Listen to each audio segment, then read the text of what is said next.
Well, the next day. So I thought I'd come out here and do just kind of a real easy general video of the apiary and give you my thoughts about what I'm seeing and what the bees are doing. Okay, date and time. Let's go. April 22nd, 2025. Time is 2:15 p.m. So it's kind of past main swarming time. Typically, not always, typically you'll see swarms issued out between 12 and 1. Can't say as to why. They just get all warmed up and wound up by that time. The girls have got to get the old queen to the porch and push her off the porch. She doesn't want to come to the light, mainly. Now, sometimes the queens, here I'll move closer. We're going to walk around. The queens will latch down. We call them latchers. They'll latch down to wax or wood, or they know they're being pushed out. I am not going out. And it may take 2 or 3 days for them to pry her off and get her moving. Yeah. And in the meantime, virgins are hatching and they don't know what to do. So finally, the main swarm leaves with the old queen, and the virgins just jump out like, okay, let's go for the ride. And that's why when you catch swarms, you'll find 2 or 3, 4 virgins. I've found as many as 12. Run out of queen clips, you do, you know. And you might be successful trying to save them, but you have to match them up with bees from their own house. I've not had good luck with matching them up from bees from another house. Oops. It's kind of. I got nothing in particular to do. Actually, to be honest, I'm kind of nervous to go on the other side of the tree. I'm really not excited to work another swarm today. I would if I had to.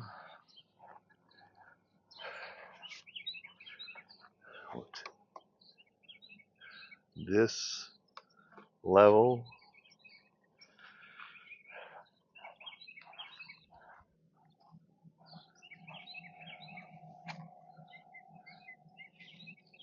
Level. Level. Okay, so always be cognizant of your surroundings within 50 yards of you. The weather, I'm, I'm just going to teach you the way I've always taught everybody out here in the apiary. The weather is working against me. In the next couple of days, we're expected to get a truckload more rain for like the next week. Well, that's not good. We don't need that. Okay, Kendall, get settled.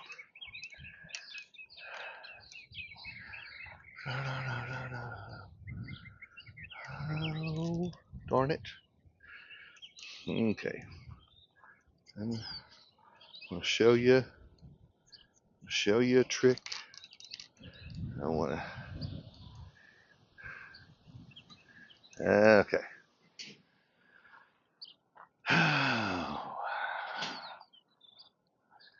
A little nuke we're looking at. Now I suspect there's a queen in there, and I don't want to go digging around to find it. I'm all about less is more with bees, but I do want to do this. I can stand here. I can even do this. Ooh, see pollen coming in. That's what I want to see. Lean over. Kind of got to get yourself positioned way over. Got the brick on for a reason, to slow them down. And I'll stand here for a little bit. And when I'm not filming, I would stay here like 10 minutes. A lot of nectar. Bees coming back without pollen are carrying nectar in their tummy, and they're butt heavy.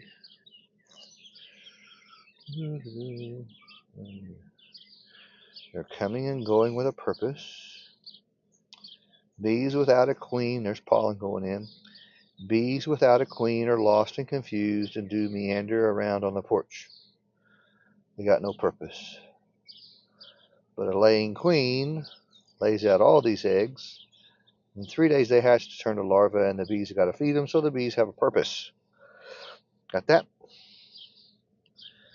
Okay, so let's see.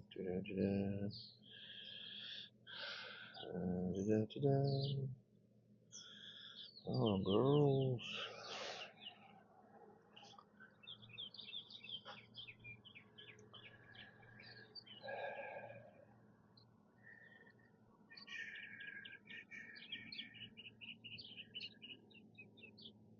Ooh,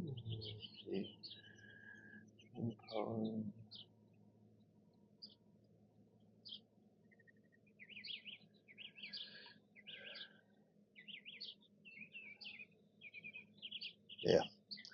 All right, seen enough pollen come in. Have a queen present.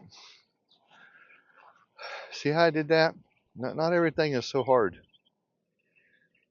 You got to know what you're doing, why you're doing what you're doing.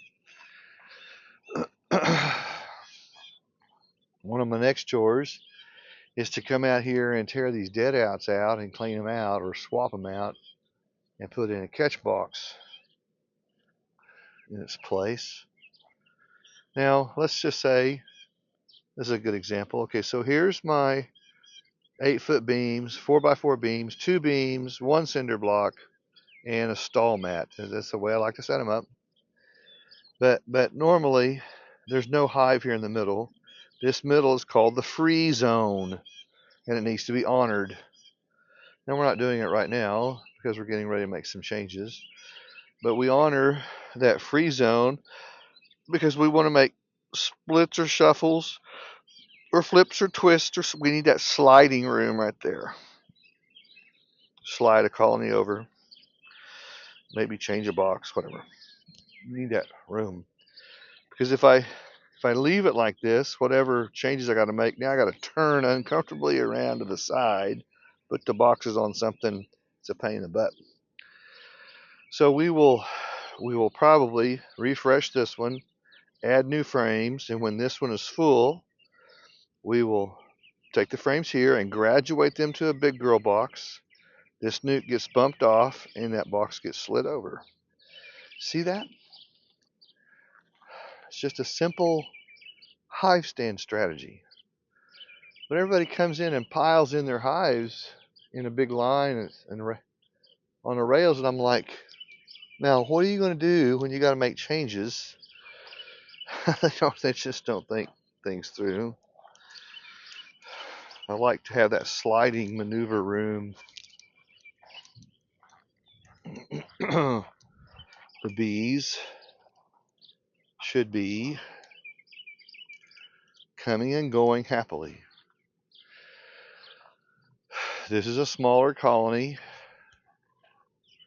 that we're not stripping. The pollen trap is on. You notice it's on the bottom, but we're not aggressively stripping it. We're letting them have their free flight. I'm just looking at this tree because they need all the pollen. They need all the pollen they can get. Oh, please, I just want a peaceful day, man. Okay. Let me do this. Zip up. Some one annoying little girl come tag me on the eye or something. It just ruins the day. So this is like follow up to yesterday when we caught a couple of swarms. And let's see, I'll turn. Let's go this way. We'll just look over here. Nothing in particular. It's quiet. It's sunny. It's about 80 something. Nice day out. That one was not supposed to swarm. Big one. It issued a swarm. That was yesterday. Okay, so what about the 4 boxes on there? Well, I don't know if you can see here. I'll just zoom in. Wow. Got to make that sound too, when you're a beekeeper. Wow. The 2 bottom boxes, you see the queen excluder in the middle, or the right there. Anyway, it's a double medium set, and 4 honey boxes on there with comb. Will they fill them? Yeah. That wasn't a strong confirmation, was it? I suspect so, but I don't know. I don't know how far they'll go. I don't know if they'll make it up to the top box. The population, we have lost a population. See, so, but the trade always trade-offs in beekeeping. We'll see. I'm not going to get too wound up. Trade-offs in beekeeping. Okay, here we go. This is the South Apiary, and yeah, that one. There's still dead outs. Again, we gotta come in and make our changes. Boy, I need some more timeline. Anybody find some timeline? Life just gets in the way. Try to teach you how to bend beekeeping around your life. This traditional thinking of you need to come check your bees and open them every month, every 2 weeks. Oh my God. Not really, no. Ooh. Telling you what I see. Now this deep that's sitting right here was the one that came from the big hive I just pointed to. Yesterday, that's what we caught. Now look at the action. How far can I get in there? Oh yeah. Whoops. Now, I know they're zipping. See if you can see pollen. While I look around the area for swarm hanging, which wouldn't shock me. This is perfect swarm weather. They're going to get really wound up. And this is when I say, okay, everything's on the table. No rules game. They could have swarmed last year. Nah, that ain't going to stop them. They're wound up about all the nectar rolling, and that really gets them wound up. I'm going to walk over here while you're looking at the bees. I'm going to walk over to this nuke that I left outside. Boy, you leave a box sitting out that has frames in it, just on the porch or something, like you hadn't really employed it, you just left it out. Now you'd be surprised. You come back and go, oh, I think there's bees in it. Yeah, bees are opportunists, and they're very good at that. They'll take the opportunity. Okay, no, nothing there. See, I'm doing, what is it? I said 2:30. They don't mean it when I go inside, and I would like to have a 15-minute nap, actually. I'm taking a nap, and here come 4 swarms. Well, okay, I forgot. I'm going to go back over to this big hive and write yesterday's date on it that they swarmed. That's important. Talk to you while I'm... See, this is just, apiary management. Not everything is like opening and smoking and moving and shifting bees and... No, no, no, no, no, no. No, no, no, no. A lot of notes. Okay, 421 on the box. 42125 SWRMD. Great. Not what I was really hoping for, but and there's sometimes, we can use APVOX Smart Monitor which listens to the bees for us and interprets their signals, which is very cool and very worth doing. And then you can decide what you want to do or not do. But there comes a point to where you go, oh, all right, I'm trying to keep up with this, and let them go, boys. Just let them go. Oh, it's a game. Okay, so I'm going to come to the side. I'm not in their way. And I'm just standing here looking down on the porch. A lot of drones. Whatever. Drones are wayward bulls. They're not monogamous to the house. They'll slip in about any other hive. Late August, September, the girls kick them out to die. They don't let them stay in the house over winter. They eat food and don't contribute to the function of the colony. They just mate with queens and die in the air. And there's drone wayposts in areas we don't know where they are. The drones kind of fly around and hang out in an area, and the queens can smell them, and the queens will fly through the waypost, and it chases on the drone.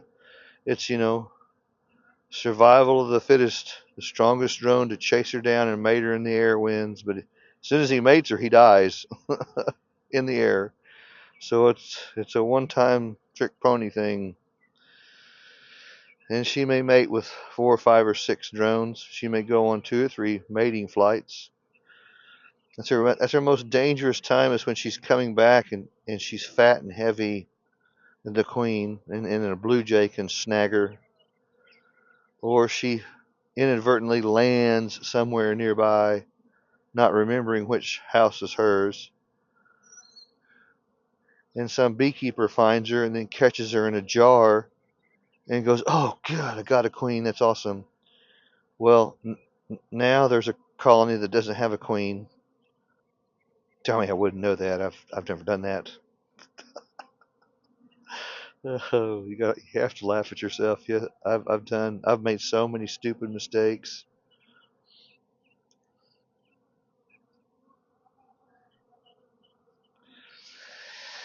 Well, let's see. What do I have? A lot of nectar coming back, and the bees are very excited. This tells me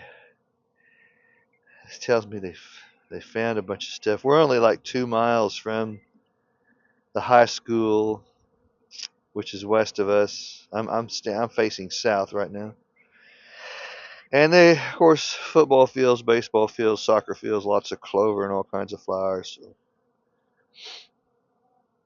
they got plenty of resource. But this is an important check. We just caught this big swarm, and I never really saw the queen. And so if I see they are coming with a intent purpose, they're like coming and going serious about it. But after we set these 2 down, this one and the nuke over there, then we had a cluster of bees appear on the same tree again. That was the bees were very fidgety. It tells me there wasn't a queen in them. Yeah, it could have been a combination of some of the bees out of these 2 boxes and scout bees coming back, and they get all excited and worried, like, oh, where's our queen? Where's our queen? Well, then they got to make a decision. Okay, well, what house do I go to? Do I go back home to the original house? Do I go to the box I was put in? And they're not stupid. They know. They will make their decision. I don't worry about it. Let the bees be bees. Respect their intelligence. Let the bees sort out their issues. Don't freak out and get a lot of calls from people who are kind of new to beekeeping, and I'm not making fun of them. They're trying really hard, and innocent beekeepers who don't quite understand. My bees like swarmed, like last Saturday, and I need to get a queen because there's not a queen in there now. They swarmed, they took away the queen, so I got to.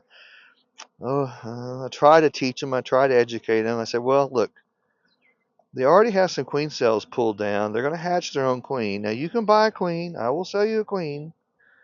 And if you go in there and find that they've already got some good queen cells, maybe you take a frame or two and make a split and put it with the queen you bought, rather than just burn a real expensive bud. You don't have to, but to help people, here's where I get sensitive and passionate. The swarming process is just that. It's a process. It's a step-by-step process. You need to learn Eddy Woods' timeline. We have it on the website. You go to the page titled Acoustic Beekeeping. I ought to create another page just that, titled Eddy Woods Timeline, to teach you the steps and the process that they go through when they get into a swarm mode. And if people will learn that, and it's really sad because we're not, and I want to really make some people mad. I'm not trying to upset people. We just have a really, really bad bee education system in the country. Oh, there it is. Here come all the daggers and knives. Oh, here's I'm going to give you another one. Boy, this is going to make people mad too, man. People are all hot to be a master beekeeper. I gotta get my certification to be a master beekeeper. And I have people call me, are you a master beekeeper? Do you do a master beekeeper? I said, no, I'm a 20-year beekeeper. No, and then they're turned off. They're like, oh well, I'm not good enough. I just laugh. I say, first of all, the bees don't care about your certificate. The bees want to know, do you know what you're doing? Right? Do you know what you're doing? So if you get your eyes off of the hoity-toityness of beekeeping, don't get sucked up into I got a master certification. God, you could talk to master beekeepers, and I could pin them down and ask them these questions, and they wouldn't have a clue. But wait a minute, you said you're a master beekeeper. What's 300 hertz mean? What's it mean when the bees are buzzing at a high 200 hertz level with a high 250 and a low 300? What's that mean? They're clueless. They don't know. Education, man. Education. What's the first thing the bees do in swarm mode? It's a tell. They have three tells, like a gambler. Maybe a gambler has a twitchy eye when he has a full house or something. It's a tell. Bees have tells. We don't even teach it. God, like it's so. First tell. Here you go. Take notes. Here comes. Here comes the soft golden nugget.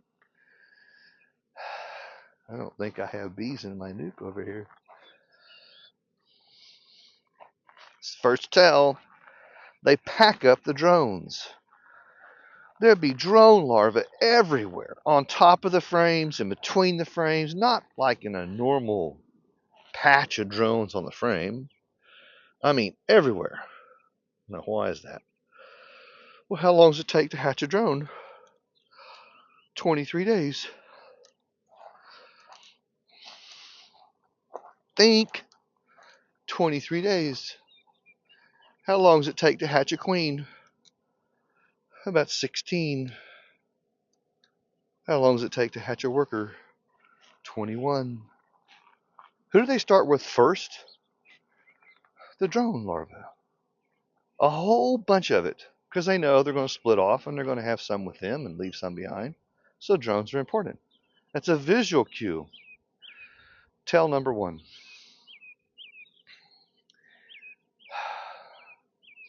Here comes tell number two. When you start in a swarm process, the relationship between egg population and nurse bee population changes. Less eggs, and the bees keep hatching, producing more nurse bees. Nurse bee population goes up, egg population goes down, and this causes two things to happen. The population change creates a warble coming from the nurse bees. It sounds like a battery zap. Eddy Woods was able to isolate this back in the 40s and 50s. Way back. We can't hear it with our ears. We even had an Eddy Woods speech on SoundCloud that you can go back and listen to if you're interested in it. I'll put the link in the description. You can listen to it. He gives a speech, isolates the warble, called a warble. Okay, we can't hear that. Okay, here, watch. But we can hear the hiss report. Hiss report. What? Yeah, like I'm talking to a master beekeeper. I'd ask them, what's the hiss report sound like? They don't know. They're lost. I don't know. Traditional beekeeping. I'm a traditional beekeeper. I have a master's beekeeping certification. Don't get mad at me and pound away on the keys and stuff. I'm teaching you. Better be humble. The bees will humble you. They sure will. They'll put you right in the mud and humble you. When a colony is stable, they'll have a high, fast-pitched hiss. When you thump them on the side, take a knee, get down. You can put your ear down there and hear this. The fat palm of your hand just bump the brood chamber. That means leave us alone. We own the house. We're just fine. We're not going anywhere. But if they're in swarm mode, you'll hear this. What? What did he just say? You'll hear a wave sound. Maybe loud or soft. The closer you get to egg lay day of a queen, day number 1, egg lay day number 1 of a queen cup, it will sound like this.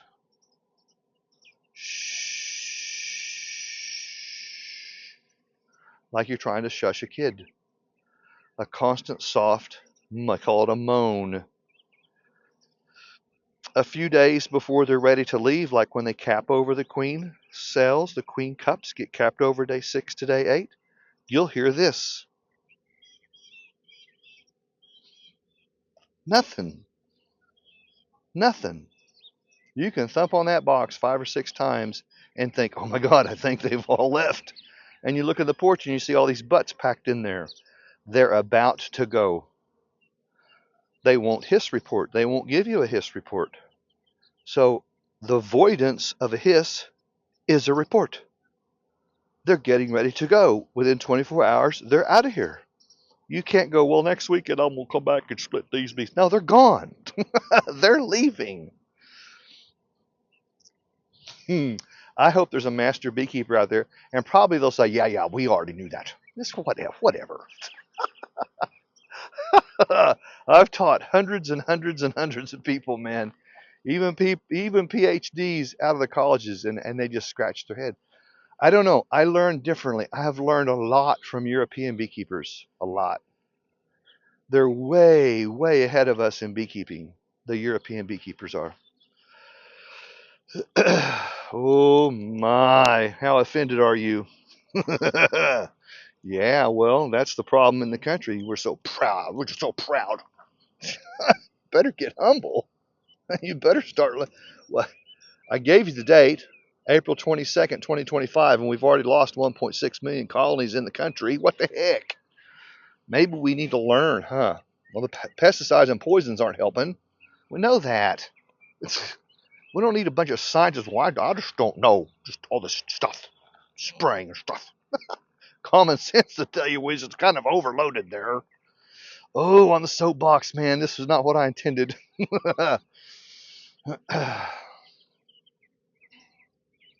Three tells. Two of them you can hear, or one you can see, one you can hear. The other, the warble, you cannot. But Apivox has a brood control on it, and it will tell us in the brood control reading that the building of brood is insignificant. Ooh, why would that be? Because they've been running her around for 2 or 3 weeks, not letting her lay, feeding her, thinning her down, not letting her lay, thinning her down. So when you pull open a frame and you look at a brood frame, you go, oh gosh, there's no eggs in here. Well, something's wrong.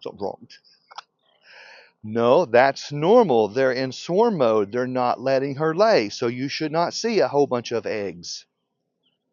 Oh my. Well, I don't know what to tell you, man. I'm just an average Joe, but I think differently and I learn differently. I am contrary. Very, very contrary. Let's look here. This is the nuke. This is the nuke that we set down yesterday. I don't know that I have any bees. They may have left. Oh my. Once the new queen comes back in, this is Eddy Woods' timeline. Once the new queen takes her mating flight and comes back in and begins to lay, and the bees are picking up her new pheromone, the nurse bees now have more eggs and larvae to take care of, and the warble goes away. And the hiss returns back to its fast, sharp state. Sss, sss. And then, oh man, I'm not trying to make people mad. I'm not trying to offend anybody. This is the stuff I hear, man.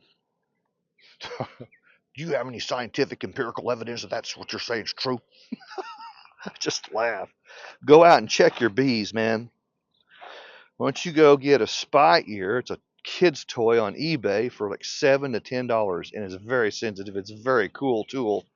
And get under the hive. You could download a, what do you call, a dictation app, and push record and hold it up under the screen bottom board and thump the backside, record the hiss, and then play it back and listen to it. Listen to the hiss. Gosh, for I don't know how, for like 6 or 8 years, I used 2 sticks, 2 4-foot sticks, 1x1 material sticks. On one end of the stick, I had an aluminum pan that had the spy ear rubber banded on it with a long earbud cord to my ears. The other stick had washcloth rubber banded on it with duct tape taped over it. I just slipped the spy ear underneath the screen bottom board and gently thumped the side wall of the brood chamber twice. And you get a hiss report. That's stable. No intention of swarming. Go on. Went to the next one. That one's in swarm mode, so I put a brick on the corner of the hive and went on to the next one. Then I come back the next day and deal with what I got. How hard is that? But if you don't know, and this is where traditional stuff comes in, we always are taught you just need to open up and look. You just need to open up there and pull the brood frames out and just look at the bottom of their queen cells. You were like 3 weeks late, man, because you don't know the swarming timeline and you don't understand how it works. You're looking for queen cells. By the time it's capped, you're lucky to even find the old queen. And now that the fact that you're in there to do that, they're leaving the next day. This is a game of hide and seek, and they don't want you finding them. Many times I've even had students, I looked in there and there were cells in there, so I had to get my stuff ready to pull them out the next day. I said, no, no, right then, immediately, right then you start pulling out bees and separating bees. You may not find the old queen, but if you wait the next day, they're swarming the next morning. They're out. It's a game. It's their game. They wrote the rules of the game. You're playing 3-dimensional chess with Sheldon Cooper on The Big Bang Theory, and you're not winning. Oh man. But this is why I love beekeeping, is because the strategies. Bees are all about strategy. And we're just not teaching that in beekeeping realms. We're just not. So I teach a lot on strategies and principles, bee principles. I have a lot of people challenge me about teaching others out of state. You're in Oklahoma, you can't teach anybody in North Carolina. I just keep laughing. Yes, bees don't know state lines or county borders. What the heck? Who said they know the difference between North Carolina and Oklahoma? My bees operate the same way that some of my students' bees do in South Carolina and North Carolina. The environments may be different, but that's why we got Google weather, right? Good fucking crap. But from my side of the desk, this is the stuff that I hear, and I'm not, look, I'm not trying to offend, or really, I'm not, man. My heart hurts because we all care about the bees and we love them so much, but we are not good. We are just, we go to one or two bee classes in the season and attend the bee clubs and have potluck dinner and pie and coffee and see our buddies, and that's fun. Okay, I admit that's fun. I did that for a long time. But when it comes to quality education, nah, I won't buy that. Because I did it for so long, and I'm going, man, we need some breakout classes. You've got like 200 people here. You need to break them up into little groups. No, we're not. We're just not doing that. Good God. Now, if you go to Florida or California, they do have 4-year entomology degree programs in the colleges.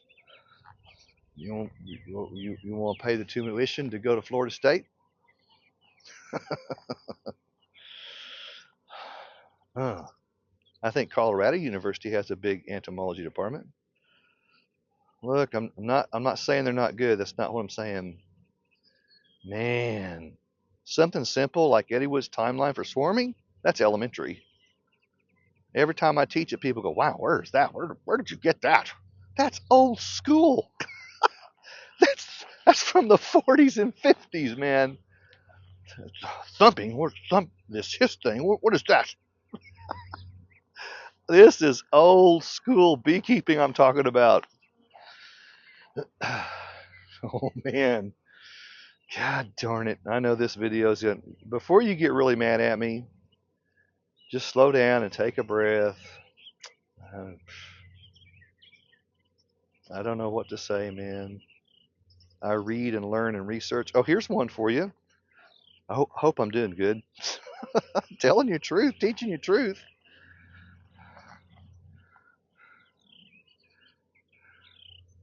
How about snap, crackle, and pop? Hmm? You ever gone to check your bees and pull out a honey frame on top, and you pull it up and there's bees on it? Oh, the frame's all bubbled out. It's covered in wax. Ooh, it's so beautiful. And all of a sudden you hear snap, crackle, pop, like pouring milk on Rice Krispies. Loud. I mean, you can't deny it. It's like loud. Like what the heck? And you can't drop the frame. You can't freak out and go, what the heck? Ever hear that? Do you know what that is? It doesn't happen too often. Heard it the first time myself, as in the field in the apiary by myself, going, okay, well, no one's going to believe this. I'm by myself. I let it go. Next year, did the same thing in a different apiary, pulled a frame, snap, crackle, pop. I thought I was twisting the frame and the wax cappings were popping or something. Nope, it was the bees, man. I held it, then I held the frame close.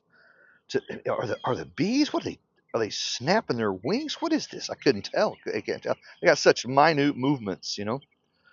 They can these bees can do things you don't even know about, man. They got a big auricle wing under their wing root for breathing, and then auricles of holes down the side of their abdomen that they breathe through. They can pop that auricle. It's like a vent with a little aperture door, and they can pop that. Snap, crackle, pop. Second time. Okay, all right, I gotta chase this down, man. I found the answer in the British beekeeping community. Then it happened a third time, and then I really got excited. This is over several years. It's called pleating, quibbling, or ripping a quilt. Pleating, quibbling, ripping a quilt. Now, now I'm gonna get salty. Master beekeeper, you are, huh? Ever heard of that? You've probably seen it, heard it, know what it means. Oh man, know what it means? They're talking to you. They're telling you my box is full. I need some more room. And every time I did that, all those 10 frames were full. No joke.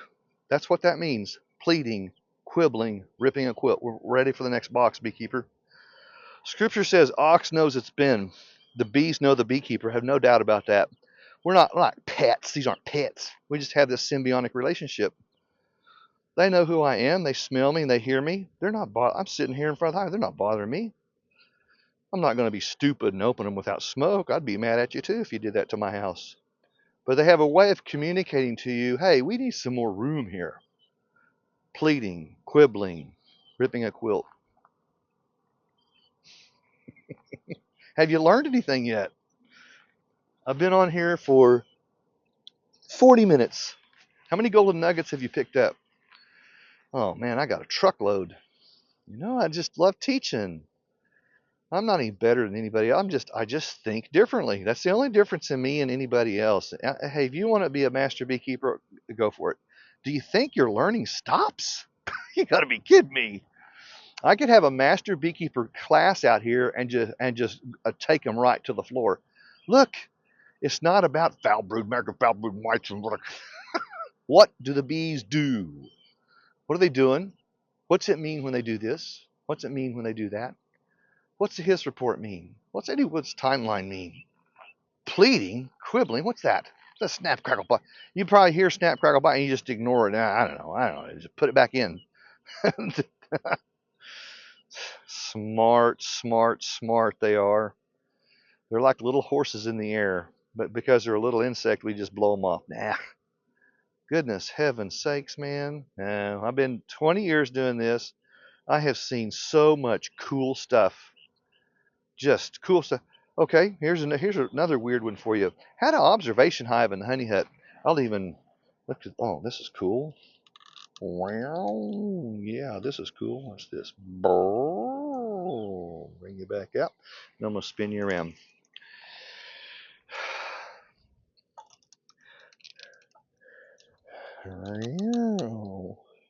Yeah, there you go. There's that honey hut over there. Yeah. On the other side of the honey hut, I had an entrance for an observation hive. I came, I came walking. Oh, it was about right over here. Well, I had looked in the morning time, and the colony was gone. They left the observation hive. Like, dead gummit, man. And I was walking. Oh, let me hit my finger. I can't see. Right about there. And all of a sudden, bees came down on top of my head, like around me, and just kind of lighted right nearby me. I just froze. I was like, what the heck is this? What the heck? Now, I can't prove this, but I'm going to give you my educated, high-tech guess. The ox knows it's been. They know I'm the beekeeper. They couldn't figure out how to get back in their box, in the observation box. So I helped them. I unhooked it inside and put him back in, and they're like all happy. I mean, explain that. They didn't have to come down on top of my head. They go anywhere they want. Mm-hmm.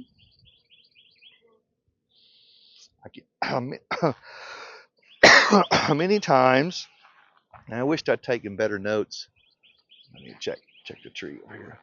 Many times I'll have swarms show up at the barn behind you or at the honey hut, or maybe over here. And I know they're not mine. Just the attitude and the color. All the colonies have different colors. Finders, keepers. But what are they doing? You know?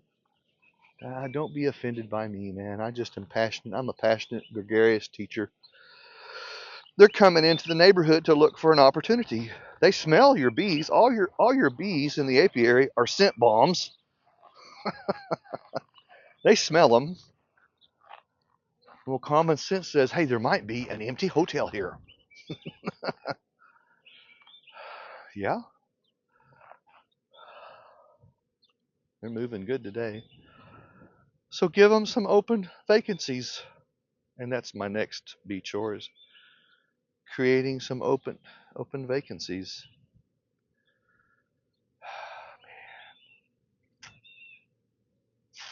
I'm 63. I wished I had started this back when I was a teenager. You can make this as big or as little as you want. Little hobby, medium-sized business, or you could push it and be big over time. 8 acres, and I ran up to 43 colonies. That's enough. That was stressful. That's too much. Too much for my area. 6 to 10, 12. No, I don't want to go over 12. Something like that. Love teaching. Don't be offended by me. I love teaching, coaching, but I will politely challenge your thinking. If I get a sense you're from the traditional world, I'm not trying to be mean, trying to break your paradigms down and get you to think differently. I have them in class. This is funny in class. Face-to-face classes here in Inola, and they'll look at me after I get all cranked up and rolling. They'll look at me and that kind of that puppy dog look. I always can pick the look out. I will just stop. Say, you've been to that beekeeping club, huh? And they just laugh. Yeah, and I've not ever heard this stuff. I said, I know, and that's why I'm teaching over here. It's a great time, man. Just helping, just opening people's minds to maybe a different way of thinking, because somebody challenged me long ago, and here's where all this comes from. Because I said no to a senior beekeeper who said, Bubba, you got your head all wrong. You're all screwed up. Well, I didn't like hearing that. Now, she was right, too. She's good, man. I don't know if you know Yvonne and Carl Harrison. Boy, what an awesome couple. Phenomenal beekeepers. You can't judge a book by its cover, buddy. She's a little gal, but boy, she's spitfire smart. She didn't care about your feelings. She's about teaching you. And that's where I got that passion from. Ooh, I love it, man. She'd tell me, when you go to your apiary, I want you to stand there and ask yourself, what will my bees give me today? And I laughed at her. Oh, that was enough to piss her off. she said, you are not going to make it in beekeeping. You do not know what you're doing. So, okay, I'm sorry. I apologize. Now, go to your apiary and stand there and ask yourself, what will my bees give me today? What control do you have? None. None. I don't care if you have 2 master beekeeping certificates, you still don't have any control. No control. I hope somebody in a big bee club watches this. Love to teach you. Love to share with you. I do public speaking engagements, but I'll do it my way. And I will rock the house. I've done it many times before. I will rock the boat, man. It's just that traditional beekeeping is so stuck in a certain method, a certain way. And very seldom does it line up with how the bees work. That's, God, boy, I don't know. I just get, I get real passionate about it. What people, it's kind of like, here's an example. You know those three-dimensional pictures on the wall that they look like a bunch of little squares and stuff, and somebody says, man, there's a T-Rex in there. Did you see that picture on the wall? That's really cool. You know that three-dimensional picture? I said, what? That's a bunch of blue and white pictures. No, man. You got to look through that picture, and all of a sudden, a T-Rex comes out of it. Man, it is so cool. Can you see what I see? I'd have to go in there and say, okay, now, man, I'm trying so hard to see this dadgum freaking dinosaur in this picture. So I can't see that. It's just a bunch of blue and white squares, man. No, dude, man, you got to relax your thinking and relax your mind and look through the picture. Think differently and look through the picture to see if you can see what I see. And so I relax my mind, and all of a sudden, here comes this dinosaur out of this picture going, holy crap, did you see that? Yeah, finally. You see what I see. Isn't that cool? That is awesome, man. Let me see it again. Yeah, here it comes again. Oh, that is so awesome. That's me. That's what I'm trying to convey. But to do it, I've got to take my smart stick and start swinging on some people and get them pissed off, and then and then address them and say, well, at least you're paying attention enough to get mad, offended. I'm not trying to offend you. Just trying to break down your paradigms, and people just bow up and make it all. Oh my gosh. Think differently. Think differently. I love APVox because APVox, once you get into acoustic beekeeping, you go back to our website, littlecreekbeeranch.com, and go to the acoustic beekeeping page. And the sister page right next to that one's making the connection. Those two go together. Read them, study them. And once you get into acoustic beekeeping, let's go back over here. I want to see these bees. All of a sudden, APVox starts to teach you. Hold on. APVox is going to teach you what you don't know about your bees. Oh, man. Oh, don't get mad at me, man. No, no. No, don't get mad at me.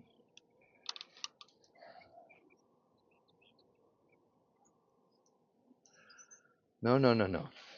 Don't get mad at me. APVox is cutting edge bee technology. Bees vibrate and buzz on a hertz scale from 50 hertz to 550 hertz. And every one of those diapasons has a meaning and a message. And you learn them. We teach it. We teach it. Just what I ask the members and students when I, and when people want to come into the program, I'll talk to them on the phone. But what they what they don't know, I'm interviewing you also. You checking me out and asking me questions, that's cool. But I too am asking you questions to find out what kind of thinking you have and will your thinking fit well in the program, or is it just going to be a battle? I can't push a rope. I can't push a rope. The bees require you, they demand you be humble and coachable. Not me, it's not me. The bees demand that you be humble and coachable.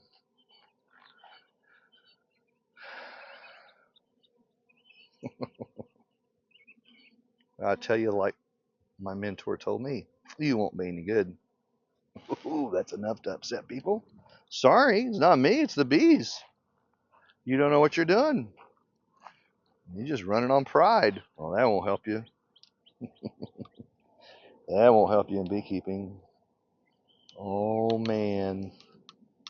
A rant. Oh, gosh. Guess I got onto a rant, huh? That's what's needed, man. You know?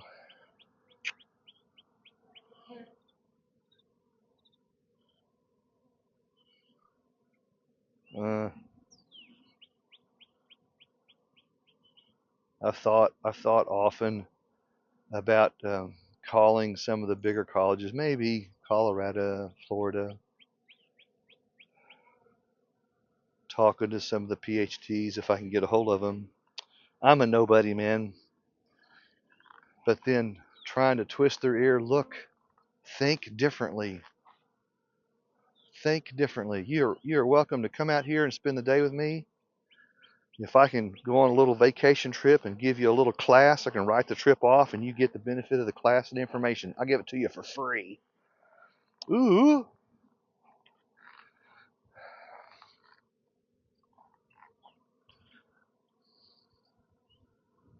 Well, I think we're soaked in technology, so we just do default to YouTube or other social media sources, whatever.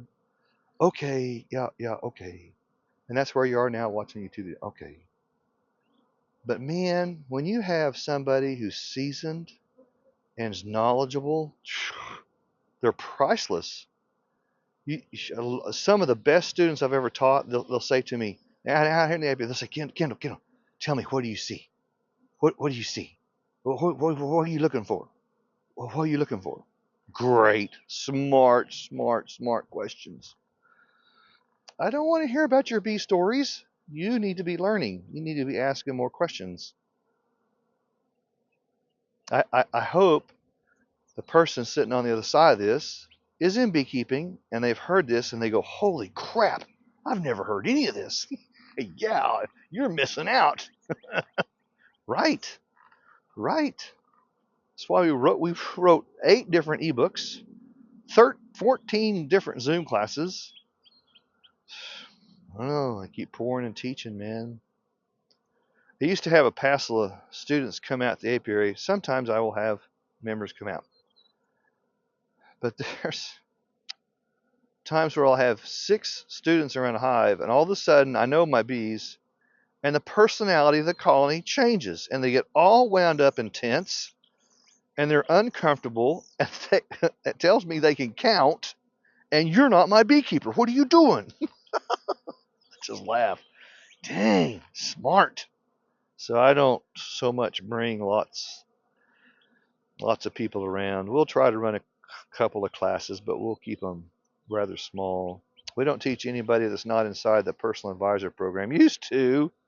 I'd teach anybody that called, man. Hey, you want to know? But see, not everybody agrees with our philosophy and thinking and whatever. Okay, whatever. My wife is responsible for this. She politely challenged me. You're in your office all day, 10 feet from me, on the phone all day, and you're not making any money off that all day and helping people that are never going to follow you. Oh, yeah, dadgummit. She's right about that.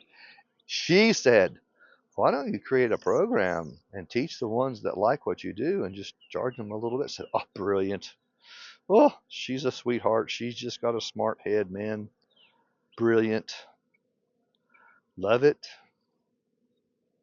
So, people call me and ask questions, and that's cool. I'll answer your questions to the extent that I feel like you're not just pumping me for information just to dump out. It's like, that's dumb. $29.95 and you get the full Monty, you get the whole basket of everything for a long-term commitment from me, the coach, the teacher, and all that we do. Oh, that's cheap.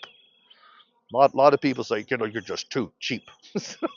No, I want people to have an opportunity, man, but you can't charge $150 a month. $29.95. You'll spend more money in gas driving out to your far out apiary than that. And you know it. Helping people. I know everybody's different, and that's okay. But boy, I talked to a lady. Oh, here comes another one. Let me give a warning. I'm an equal opportunity offender. If you're not offended yet, here it comes. I talked to oh, let's see, she's an elder lady. I don't know, elder. I'm 63. She's probably my age, a little older. What an elder. I don't feel elder. She's wanting to learn beekeeping.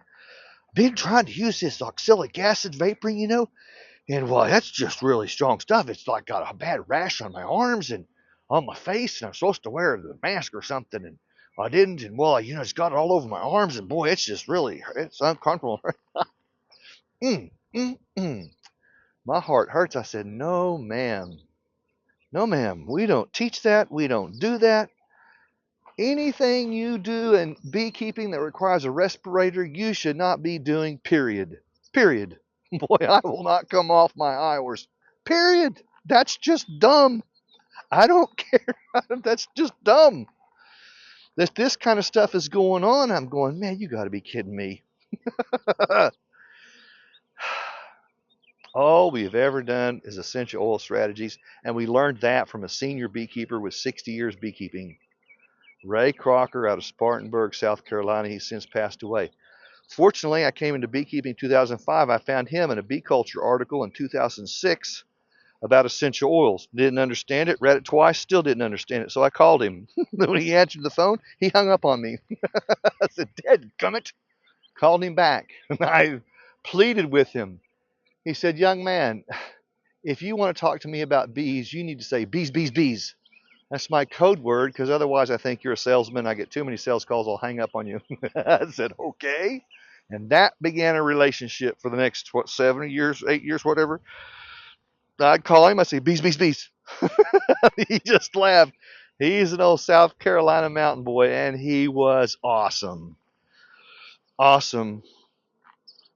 I still do the things he taught me. Oh, you think I'm passionate? Oh, he would get really wound. He said, this industry is full of liars and cheaters, and they're lying to the beekeeping clubs.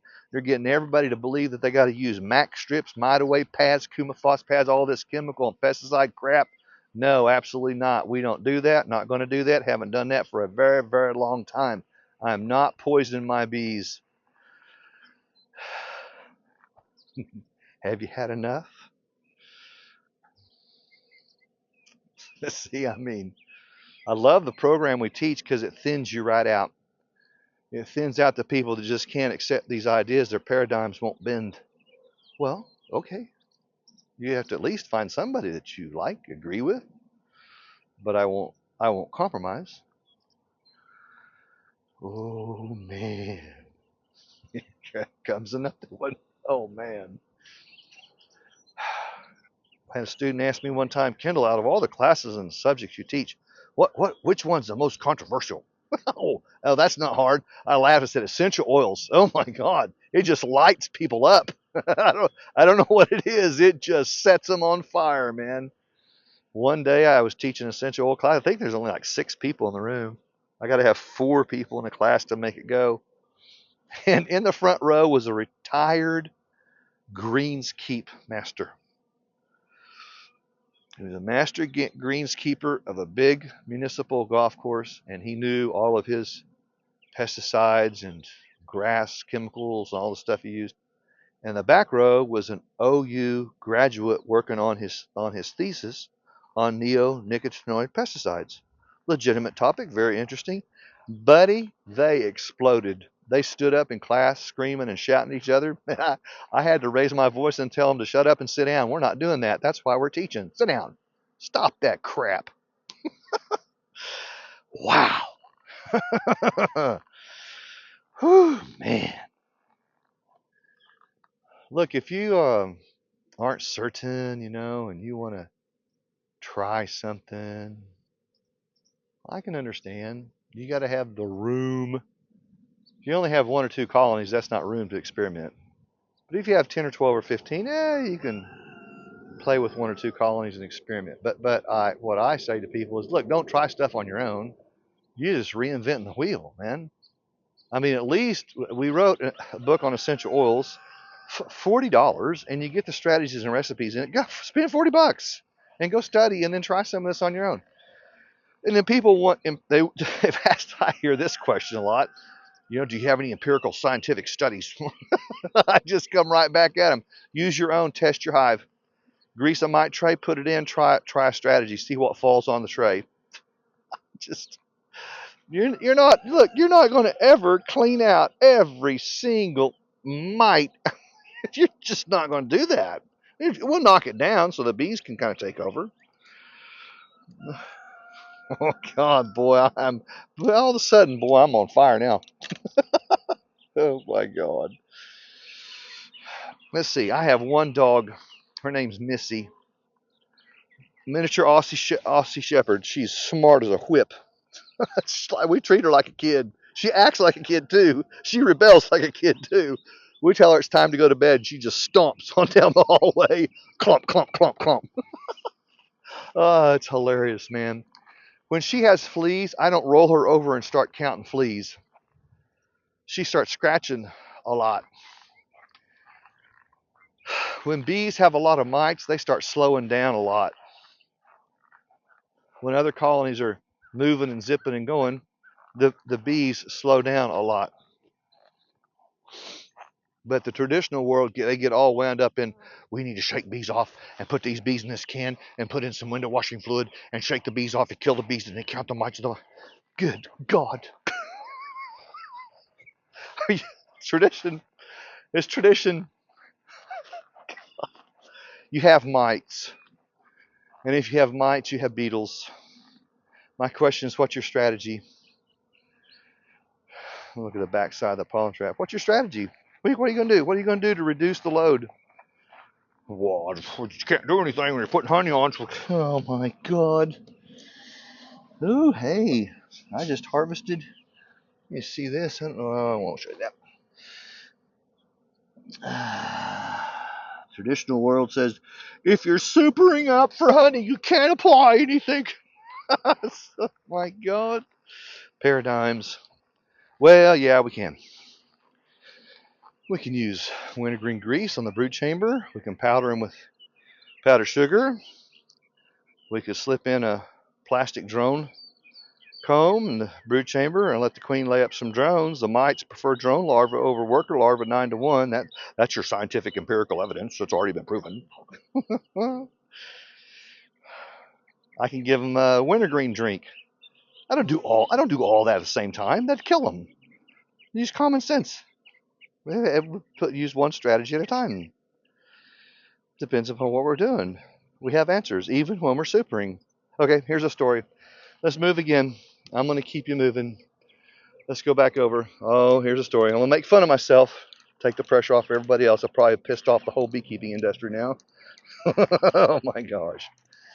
Oh, Lord. Let's see. Who do we want to watch? Let's go back over here. So when I started in beekeeping, I bought 4 packages. I'm so proud of myself. Ooh. This is the big hive that swarmed the other day. I just want to see their travel because we depleted them with bees to see what kind of travel they have. So I bought 4 packages out of Texas. Nothing wrong with Texas. Not dishing Texas. Don't get all upset. Oh my gosh.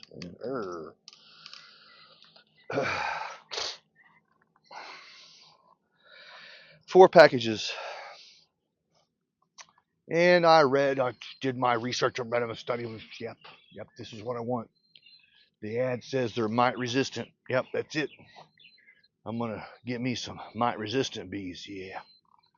I'm going to start off right. Yep, I'm going to get some mite resistant bees. Yep. Housed up my packages, put them in, did the thing. 10 days later, I look on the ground in front of the hive, there's bees on the grass. A lot, like walking in a line, like 8 feet out from the hive. Like, what the heck? And I look close and they got deformed wings and deformed bodies, and they're all walking in a line like they're going somewhere. Oh, what the heck, man? So I called my local bee coach here in Inola. He's a very cool guy. He laughed at me. He said, Bubby, you have PMS. I said, what? What? No, you have parasitic mite syndrome. Okay, all right. Okay, what is that? Said you're overloaded with mites. Your mite load is way too heavy, and they're biting on the larva of the bee, and they're deforming the bee. I said, no. These are mite resistant bees. He paused. Then he said, welcome to beekeeping. No, I picked it up. I felt like an idiot.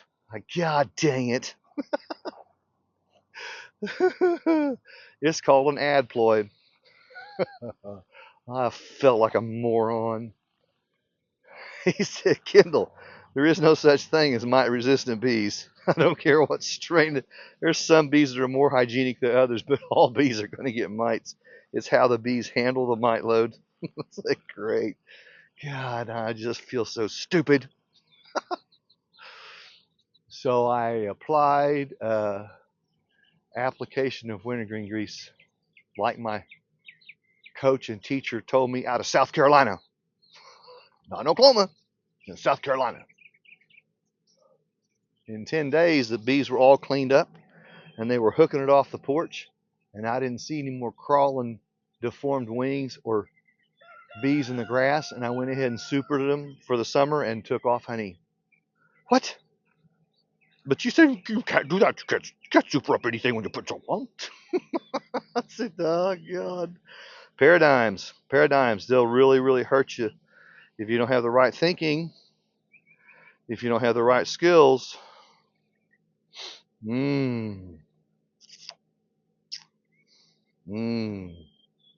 It's like hobbles on a horse.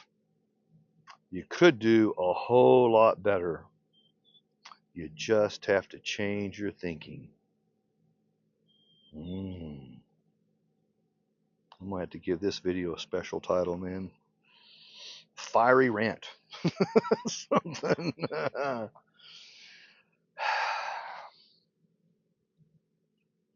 Right now, what I want to do, my hunger, I want to open up and look at some brood frames. Eh. See, my desire is to. I will here maybe a month or less. Don't know. I gotta get some catch boxes out. Oh man, don't be offended by me. I've been teaching for a long time, and I get all kinds of questions and statements and stuff, and I'm polite. I mean, unless you stand up and start screaming and shouting in my class, I'm going to get after you and just put you right down in your seat. That's ridiculous.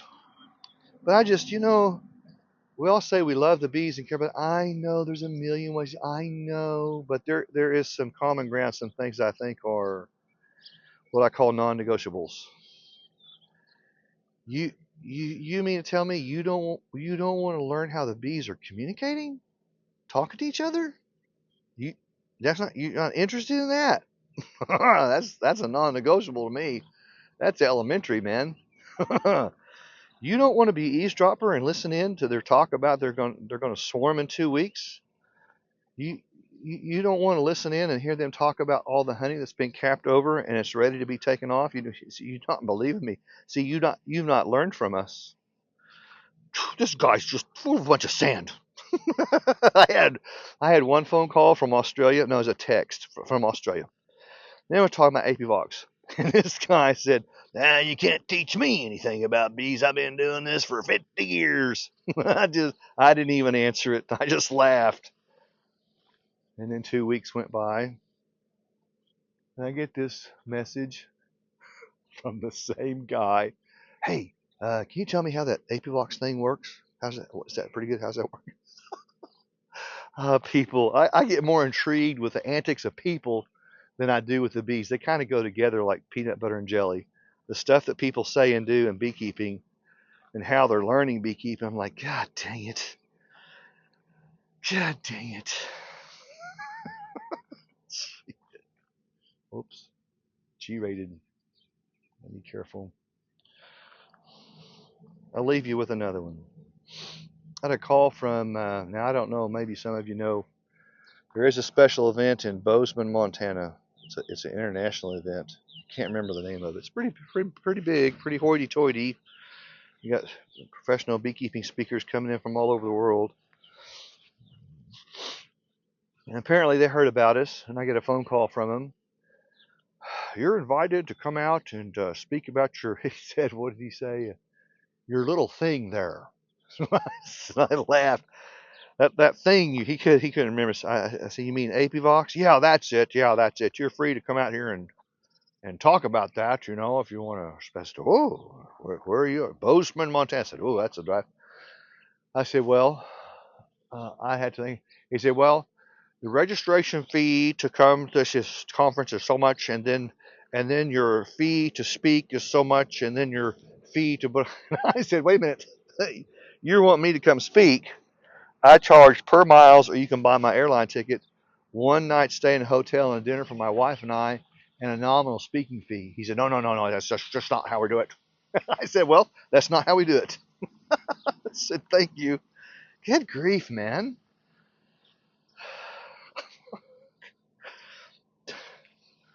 I guess if I wanted to, these bees are a little more. These are. Oh, check this out. I see this. See, I'm sorry, I'm shifting topics. Ooh, backing out. I'm telling you what I see. These bees are a little powder puff gray. Ooh, these are newbies. What you're seeing is a new hatch. They're kind of coming out, floating around, checking their wings. They're looking at their box. Hey, mom, look at me. Look what I can do. They'll forage, but they'll forage close by. They won't go too terrible far. They're new girls. About 3 to 4 weeks inside house chores. They test their wings and they get oriented with the box. Sometimes it's a big cloud. All of them are just kind of floating there, facing the box, looking their house over, memorizing what it looks like. They'll venture off nearby, 50, 75 yards away before they make big travels. They'll go up to 3 miles any one way from the house to forage. They get the dance message. There's close food and far away food. I'm going to McDonald's just down the road. Gosh, no, don't want to go to Brahms 2 miles away. I'm just going to McDonald's here. Oh man, well, I don't know. I don't know how I got off onto a rant. If I've apologized, if I've offended you, I apologize. I'm sorry, man.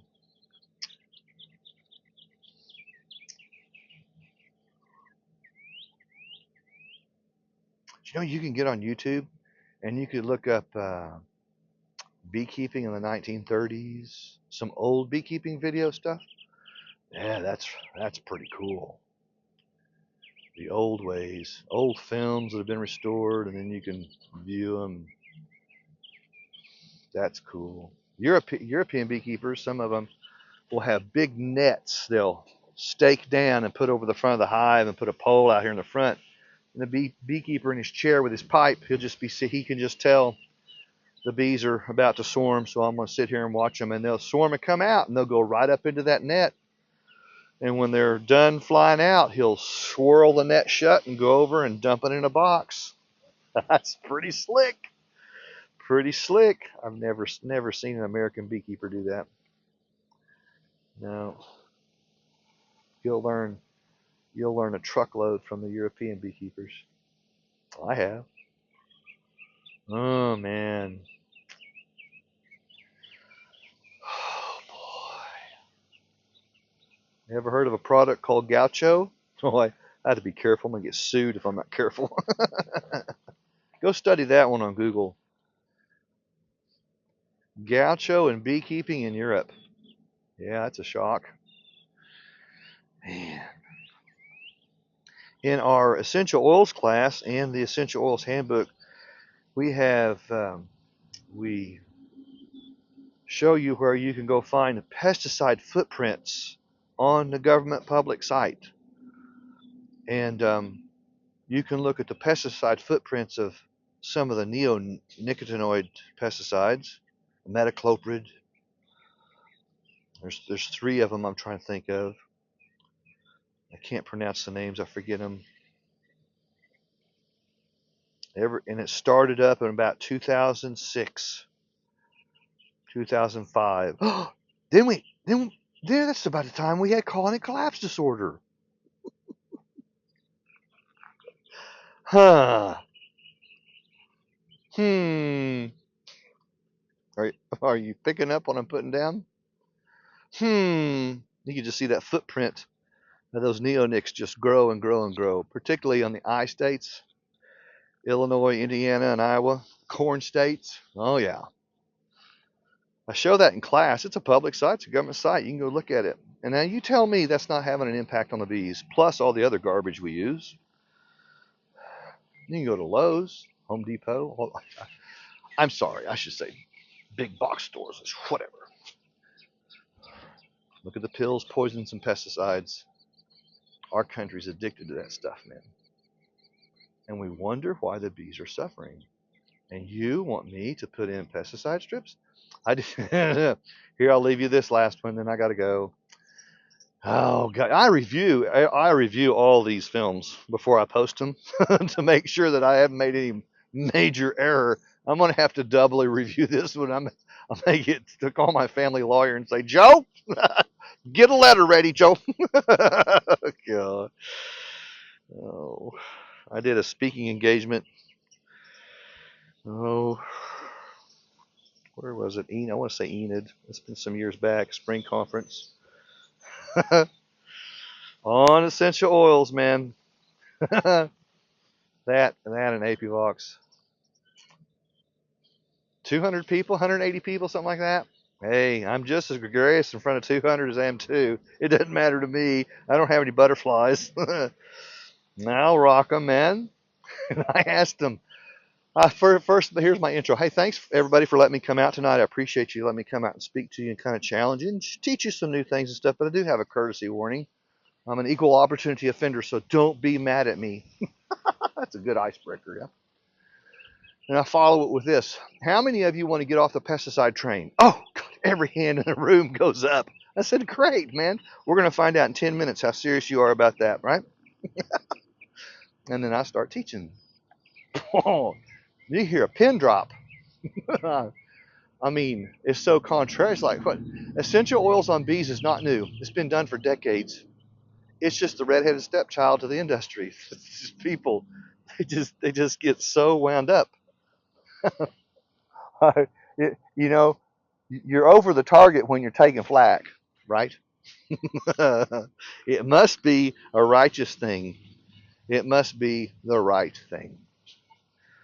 Did you know that you eat and drink essential oils? Oh my God, that's enough to freak people out. What? Just laugh. Oh my God. Don't you use toothpaste? Don't you use mouthwash? Go look on the back of the bottle. 0.0035% of methyl salicylate or wintergreen. That's what gives it its zing. But it's cut to safe levels of consumption. That's all we're doing with essential oils on the bees. We're cutting to specific levels. It's just not slap it on. Just slap this on here. No, no. Everything's controlled and specified, diluted and cut to safe levels. It's a learned skill. It's a learned skill. You just got to learn. Everybody's wanting an instruction on the back of the box. What's the package say? And like people really follow that. Right. Right. Oh my gosh, man. Okay, I better stop here. Boy, I'm gonna have to really think about this. If you see this video up on the channel, then I took the responsibility to post it up there. I have chickens in my apiary. They're not messing with the bees. They're chasing all the little bugs in the grass. This is hilarious, man. They're oblivious to the bees. Oh, we don't care about bees. I think guineas. I don't have any guineas, but I understand guineas get after the bees. Somebody had to tell me. Okay, man. I hope I've taught you something important. Yes, I did intend to just kind of knock you off top dead center and push on your paradigms a bit there. Don't be offended by me. Good stuff, man. Good stuff. Teaching you about bees. Chicken. What's she doing? She's getting chasing bugs. Oh yeah. Okay. Hour 22. Oh lordy. Check us out. If you're new to the channel and if you've hung in this far, I'm really proud. I'm flattered, man. All of my members and students, they're always wondering, yeah, who's he going to offend now? Oh man. Now, if you're new, hey, look, go to littlecreekbeeranch.com to the personal advisor program. Check it out. Hey, we're worthy of our salt.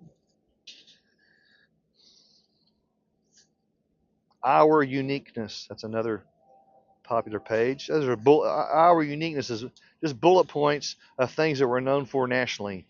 I'm not trying to be popular. It's just the way that we do things over the years has made us popular. We've had people fly in from Salt Lake City, Utah, drive in from Fredericksburg, Texas, come in from Kansas City, Missouri, Wichita, Kansas, Oklahoma City, Tulsa, Fayetteville, all over, all over. That's cool. I'm flattered, man. Man, I mean, if they come that far, I'll really lay it down. Yeah, I'll pour out. Man, that's a long ways. You mean I'm that important? Holy cow! I need to really give you extra then. Yeah, that's okay. Helping, teaching, man. Something's got to change. Obviously, what we're doing nationally is not working, right? Something's happening. God dang it. Yeah. Oh man. Okay. Let's see. Trying to think of a couple more pages. Acoustic beekeeping page and making our connection. Those are two good ones. Personal advisor program. That right there is That's number one. That's coup de grace. That is the number one thing we do. People are hungry, hungry to learn. But it's got to be some kind of structure to it. You can study that. All right. Hey, if you got questions, hey, I'll entertain questions, phone calls, polite ones, And if you weren't sure, if I've tipped your boat over, I'm sorry. Think about certain things. And I'm sure somebody probably tell me flat out, you're just wrong. I say, well, you better get ready. If you're that bold, we might be hooking it up, man. That's great. Hey, we're all here to learn, right? It's all right. I love people and I love the bees. Somebody blessed me big time coming into beekeeping. if you ever wonder, if you're ever wondering about your path in life, look for the Boaz. Ooh, the story about Ruth and Boaz? You might want to go read that in scripture. My Boaz showed up. He brought me a truckload of bee boxes. He said, here, Kendall, you can have all this. You can clean it, scrape it up, paint it up, it's yours. Then he brought me another truckload of boxes and yet a third truckload of equipment. I was like, okay, what's up here? And then he said, come, bring your truck, just bring your truck over here to the house and load this stuff up out of the barn.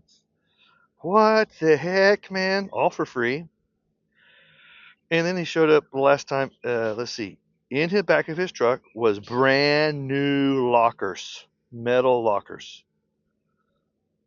And he where he worked was located right next to Granger. He said, I just got these from Granger out there by the trash can. And I said, did you steal them? No, they didn't want them. They threw them out. Work benches, tables, lockers, chairs, new. Holy crap, man. Open door, provision, timing, confirmation from the Lord. Yeah. Can you put that together? Yeah. Not knowing that we're going to be down this road, boy, like, what the heck, man? So, yeah, I'm taking care of the Lord's bees, and I'm not shy about that. I don't push it on everybody. That's my testimony. I was an engineer at Boeing. I was a commissioned officer in the Kansas Air Guard. That was a lifetime ago. Now we're a nationally known beekeeping operation. Boy, yeah, that ain't me, man. That's the Lord Jehovah driving that train. And people keep coming. That's fine. You bring them, I'll teach them. And give him the credit for sure, man. For what do you control? I don't control a thing, man. I don't control any of these bees. These bees can do whatever they want to do. But there's a certain way I want to take care of them. All right. Okay, enough for me. Gotta go. Things to do. Ooh, man. Wonder what the next video is going to be like. It better be a little tamer later.